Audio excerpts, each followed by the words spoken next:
Um ponto fundamental do processo de enfermagem, em especial do exame físico, é como fazer uma boa ausculta pulmonar quando o nosso paciente tem algum tipo de problema ou suspeita pulmonar. Então, nesse vídeo aqui você vai aprender a como fazer uma boa ausculta pulmonar.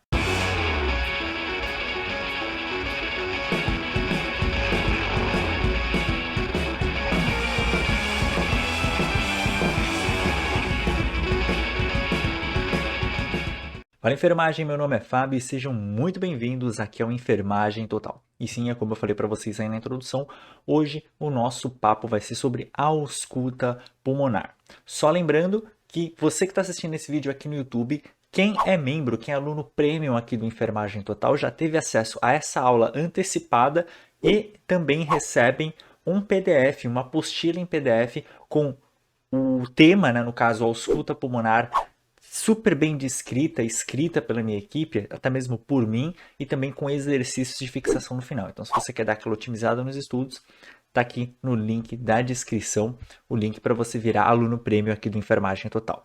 Mas voltando para o nosso tema aqui, vou liberar os slides. Nosso papo vai ser sobre essa ausculta pulmonar.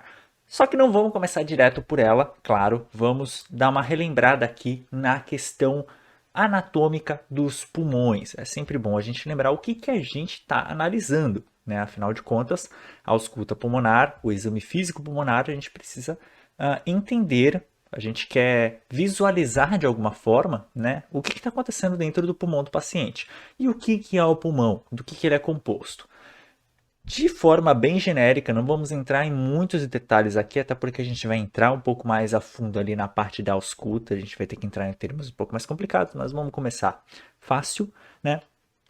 A gente tem aqui nas vias aéreas já quase inferiores, aqui já descendo para as inferiores, né? Superiores a gente tem que pensar aqui na questão de narina, laringe, faringe, etc.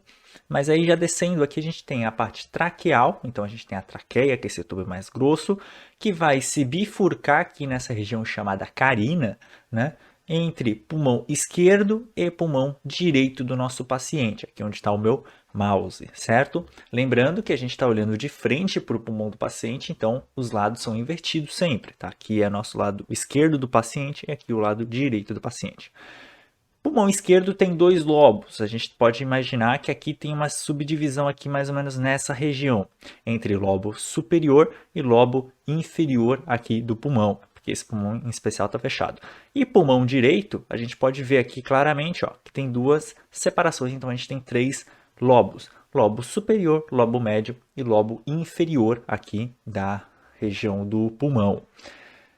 Entre brônquios, né, a traqueia se subdividiu em duas, vai virar um tronquinho um pouco mais fino, chamado brônquio, e esse brônquio vai se subdividir mais ainda em bronquíolos, né, que são esses tronquinhos mais finos ainda, e na ponta, microscopicamente falando ali, a gente tem os alvéolos pulmonares, que são como se fossem vários saquinhos que vão fazer a troca gasosa, vão coletar ali, né, do que a gente está respirando, vai coletar o CO2, transformar, né, vai fazer essa troca gasosa por oxigênio. Perfeito? E jogar, claro, para a corrente sanguínea. Lembrando que aqui os alvéolos pulmonares, eles são completamente, eles são 100% interligados aqui à nossa corrente venosa, onde essa troca gasosa vai acontecer ali dentro, certo? Então a gente está puxando o oxigênio. Eu acredito que eu falei errado, eu acho que eu falei o inverso antes, tá? A gente vai sugar o oxigênio, né, respirar o oxigênio, ele vai captar esse oxigênio, vai mandar para a corrente sanguínea, pegar o CO2 que está na corrente sanguínea, né, e na nossa expiração vai mandar embora esse CO2, tá? Eu acredito, eu acho, tenho quase certeza que eu falei o inverso antes, tá? Desconsiderem, é isso agora que eu falei agora para vocês no final, certo? Então é isso. Aqui embaixo a gente tem o diafragma, tá? Mas não vem ao caso. Ele só ajuda um músculo que ajuda a fazer a respiração, certo? Vamos lá. Qual que é a propedêutica do exame físico respiratório?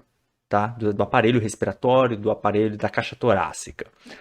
Essa propedêutica é composta por inspeção, palpação, percussão e ausculta. O foco aqui vai ser a ausculta, tá? Mas na inspeção a gente vai fazer uma inspeção dinâmica e estática. Então dinâmica com o paciente respirando, estática, claro, o paciente não vai parar de respirar, mas não necessariamente você precisa ver o movimento, analisar o movimento respiratório. Na palpação, você vai entender ali se o lado direito está respirando, né, está com movimentação superior ao lado esquerdo e vice-versa. Percussão, a gente vai entender que região, né, a gente vai fazer geralmente cinco grandes golpes na região pulmonar, onde são os lobos, né, a gente tem os 5 lobos aí dos 2 pulmões, e vai entender se ali tem algum tipo de líquido, se só realmente tem ar, se tem algum tipo de som maciço, submaciço, etc. Mas isso é assunto para um próximo vídeo. Se vocês quiserem um vídeo falando sobre essa questão da palpação, percussão, também torácica, deixa bastante like aqui nesse vídeo, que aí eu trago uma parte 2. Mas o foco aqui hoje vai ser a ausculta, que é o último tópico, é a última parte da propedêutica respiratória. Tá? A ausculta, o ideal é que a gente faça num ambiente silencioso, com o tórax descoberto do paciente, tá? Mulheres, dependendo do tipo de sutiã, pode manter o sutiã. Estetoscópio, né? É óbvio, a gente vai fazer a ausculta através do estetoscópio e a gente vai identificar o fluxo de ar através da árvore traqueobrônquica. Essa daqui é a árvore traqueobrônquica, a gente vai identificar por onde, como que está passando esse ar ali. Será que tem um tipo de obstrução? A gente vai suspeitar, fazer algumas suspeitas a partir da ausculta pulmonar. Ideal é que a gente peça para o paciente inspirar com a boca aberta. Caso tenha algum tipo de impedimento, o paciente faz ali com a boca fechada, respira pelas narinas. Mas o ideal é que faça a inspiração com a boca aberta para que a gente tenha um som mais claro, um som mais alto para a gente auscultar. Aqui é a sequência, esse daqui é aquele ponto-chave da nossa, o ponto-chave da nossa aula, onde vocês tiram aquele print maroto da tela, porque isso daqui tem que estar na cabeça de vocês, certo? Os 20 pontos na região dorsal, né? Qual que é a sequência? A gente vem aqui fazendo todo esse caminho, 6, 7, 8, 9, 10, 11, 12, 13, 14, 15, foi aqui pro ladinho, 16, 17, 18, 19, 20, quase aqui embaixo, né? Aqui você fala, nossa, Fabio, aqui já não tem mais pulmão. Sim, mas dependendo, a gente ainda tem ali resquício, a gente consegue fazer uma ausculta perfeita, muito boa, da região de base ali pulmonar. E na parte da frente, a gente vai fazer aqui esses pontos, tentando fugir um pouco da ausculta cardíaca. Claro que aqui esses pontos 2, 3, 4, 5, esse 4 aqui, 3, 5 até mesmo, muito perto do ictus cordis aqui do paciente, a gente vai acabar auscultando muito próximo do coração. Então, em geral, os dados são mais claros, a gente consegue auscultar de uma forma muito mais clara na região posterior do paciente do que na região anterior dele. Todavia, é importante que a gente saiba fazer as duas sequências, que a gente entenda essas duas sequências para que a gente faça os dois tipos de ausculta pulmonar nesse paciente. E aqui, quais sons que a gente pode ouvir? Beleza, né? Fui lá, pedi, meu paciente despiu, pedi para ele respirar com a boca aberta, utilizei todos os pontos. O que eu posso ouvir? O que eu posso auscultar desse meu paciente? Murmúrios vesiculares, que são os sons normais, né? A gente coloca sempre MV positivo numa anotação, num relatório de enfermagem. Quando a gente tem murmúrios vesiculares, que são os sons, o paciente respirou, show, a gente vai ouvir daqui a pouco esses murmúrios, tá? Sem nenhum tipo de alteração, sem nenhum ruído adventício, a gente vai falar deles aqui. Pronto, eu tenho MV positivo, murmúrios vesiculares positivos. Mais intenso nas bases pulmonares, mas também é percebido na inspiração. Tá, mas é bem tranquilo. A gente já vai ouvir, vocês vão entender melhor essa diferença. Os ruídos adventícios é qualquer tipo de som alterado, tá? Som alterado dentro dos padrões que a gente tem de identificação, né? Um som anormal pode ser na intensidade, então uma intensidade mais fraca ou mais forte. A duração, a inspiração pode estar durando mais ou menos do que a expiração, ou ambas podem estar curtas, uma pode estar mais longa que a outra, as duas podem estar longas, tá? A localização, então se tem uma região que está com som mais alto do que a outra, né, com som um pouco mais forte, né, com amplitude maior do que em outra. Alteração após a tosse, então, em geral, é uma tática interessante da gente estar fazendo que é pedir para o paciente dar uma tossida e ver se tem algum tipo de alteração, se ela volta diferente na primeira respiração após a tosse. Tá claro que depois o corpo se acostuma, na segunda, terceira respiração após a tosse, mas na primeira ali você pode pegar alguma coisa alterada, tá? Dependendo, claro, do que você está tentando buscar, de qual que é a sua suspeita que você tem em mente na hora que você está analisando esse paciente. E mudança de decúbito também é interessante, né? A gente tem ali muitos casos de ortopneia, onde o paciente não consegue respirar corretamente enquanto está deitado. Então, você faz a mudança de posição, analisa como é que é o pulmão dele normal, depois pede para ele deitar, faz essa análise novamente com ele deitado, vê qual que é a região que está obstruindo. Em geral, aqui também é bem interessante a parte de palpação e percussão desse tórax. Então, você percutir com o paciente deitado, o paciente sentado, mas aí, como eu disse, tema para um próximo vídeo. Então, vamos aqui para o que vocês realmente estão esperando, né? Eu trouxe 4 sons, ruídos adventícios, aqui para a gente estar ouvindo, e também o murmúrio vesicular. Eu trouxe esses 5, na verdade, trouxe 6 sons para a gente estar escutando. E a gente trouxe um extra aqui que não está nos slides. Mas vamos lá. A gente pode ter um ronco, né? Ronco ali é a passagem de ar através de canais repletos de líquido, secreção. Então, onde você tem algum tipo de coisa densa ali dentro, então uma pneumonia, uma bronquite. Sibilo, você tem uma via aérea um pouco mais estreita, então você acaba tendo sibilo.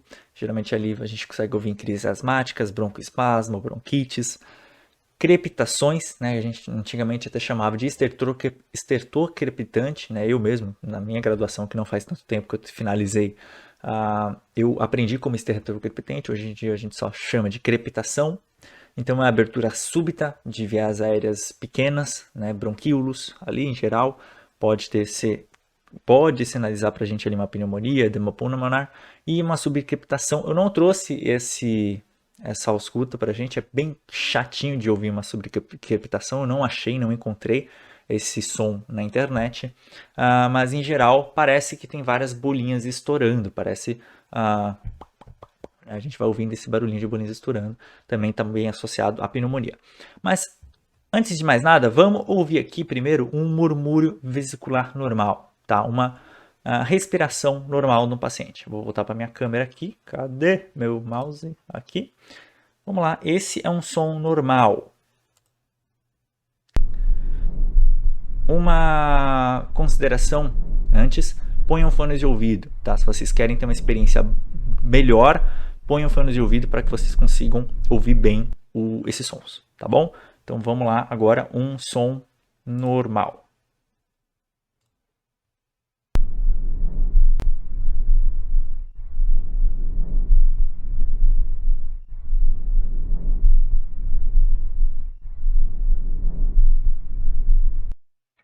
Bom, esse é o que a gente chama de murmúrio vesicular. Isso é o que a gente espera estar ouvindo, auscultando numa respiração normal, certo? O paciente respirando, né? Inspiração, expiração, ponto, está passando livremente o ar pelo pulmão desse paciente. Então, muito bom. Na sequência, vamos aqui, deixa eu mostrar para vocês no slide, vamos ouvir agora um ronco. Ronco, lembrando que, em geral, está mais associado ali à parede inferior, né, do pulmão. A gente vai ouvir um som mais grave, bem rude, né, parece que está roncando mesmo, parece que tem alguém roncando do seu lado. Em geral, aparece com mais frequência na expiração do que na inspiração. Então, geralmente, a gente pode até ouvir, ao escutar, uma inspiração normal e uma expiração com roncos, né? Em geral, está mais associado. Porém, você pode também, num caso um pouco mais grave, ali numa pneumonia, num caso de bronquite mais grave, você tem tanto na inspiração quanto na inspiração quanto e na expiração. Eita, quase que não sai. Bom, vamos voltar aqui para a minha câmera e agora vamos ouvir.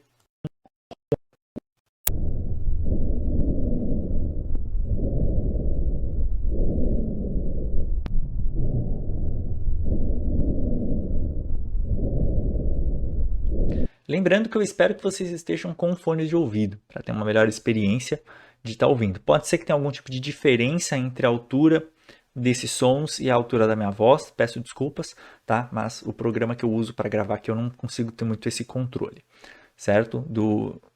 Da altura. Eu trouxe dois, eu vou deixar esses dois que eu não trouxe, que não estão nos slides, para o final. Mas vamos lá, vamos falar então um pouquinho de sibilo.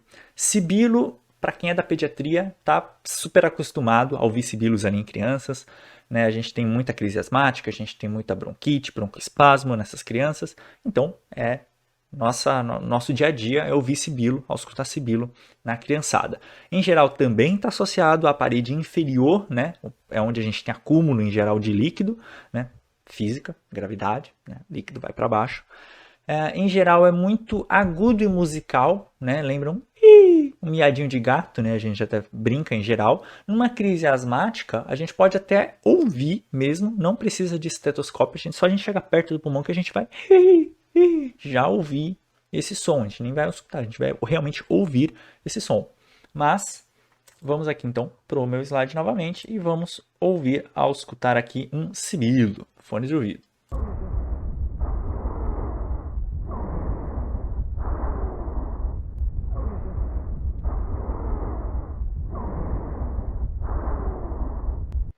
Show de bola! Espero que vocês tenham conseguido ouvir aí bem, lembrando novamente dos fones de ouvido. O último aqui do nosso slide que eu trouxe para a gente estar ouvindo são as crepitações, tá? Crepitação como eu disse para vocês, é a abertura súbita de uma via de pequeno calibre. Então, bronquíolos, em geral, eles abrem de uma vez. São ruídos finos, tá? Como até está escrito aqui no nosso slide. Em geral, tem o mesmo timbre, não tem timbres diferentes, esses ruídos. E parece que você está esfregando uma mechinha de cabelo. Eu não sei se esse microfone vai pegar, e também não tem lá muito cabelo, mas ele vai fazer esse barulhinho.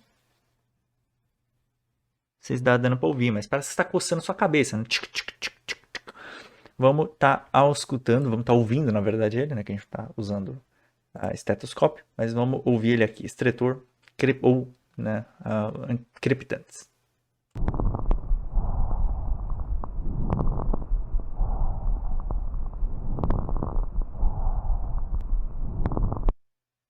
Beleza. Lembra muito, né, a questão ali de um cabelo, né, isso daí. E eu trouxe outros dois para vocês aqui que não estão naquele slide, tá? Mas que são o atrito pleural, tá?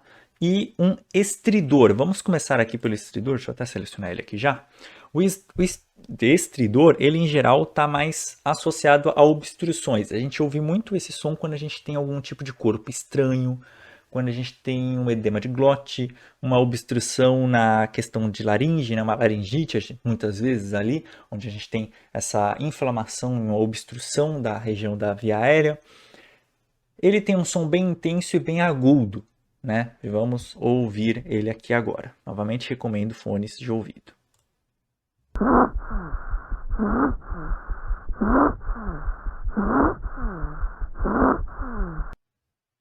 Show!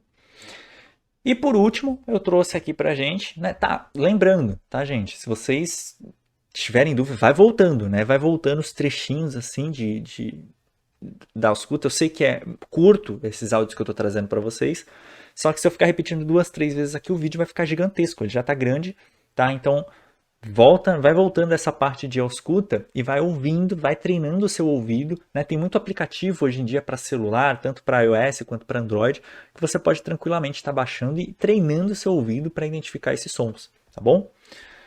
E por último, eu tenho aqui o atrito pleural, em geral bem associado, como o próprio nome já diz, né, a pleura, que é a capa, né, que reveste ali o nosso pulmão. Quando a gente tem uma pleurite, por exemplo, né, que é a inflamação da pleura, ela fica atritando contra o nosso pulmão. Né? Toda vez que o pulmão expande, ela atrita. Então faz um... Parece que você lembra muito um som de que você estiver raspando, né, friccionando couro. Pega couro contra couro e fica, né, fazendo aquele som de couro friccionado, tá? Ou também bem associado também a derrame pleural, quando a gente tem ali ar líquido na região de pleura, entre a pleura e o pulmão, está bem associado também a isso. Então vamos ouvir aqui o atrito pleural.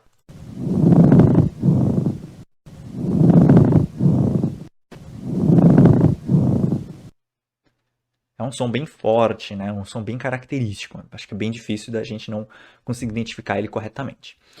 E foi isso. Essa, na verdade, foi a nossa aula de hoje. Espero que vocês tenham gostado. Lembrando, né, eu não estou falando mais isso no início dos vídeos, eu sei que um vídeo chato, demora para começar o vídeo, mas é muito importante que eu fale. Se você ficou até o final aqui desse vídeo, gosta do nosso conteúdo, por favor, deixa o gostei, deixa o like aqui embaixo nesse vídeo, que ajuda demais o novo canal a ser divulgado para mais pessoas. Compartilha manualmente, clica nessa setinha aqui que está para a direita, compartilha nos seus grupos de WhatsApp, Facebook, para os seus amigos, galera da faculdade, galera do hospital. Divulga lá para eles o novo canal, o novo conteúdo, né? Tenho certeza que vocês vão gostar desses conteúdos. Na nossa próxima aula aqui no canal do YouTube vai ter também uma aula sobre como fazer um diagnóstico de enfermagem. Então vou te ensinar a utilizar o Nanda da forma correta e tudo mais, certo?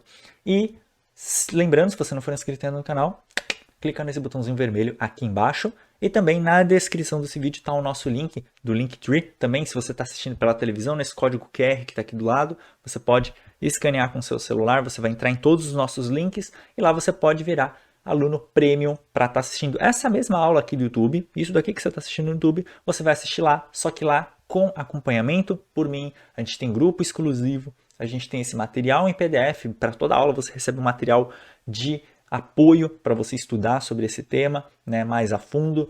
E, dependendo do plano que você escolher, uma vez por mês você tem uma mentoria comigo online, cara a cara, para a gente tirar dúvidas, treinar. A gente traz casos clínicos, trago aulas exclusivas para os membros do canal.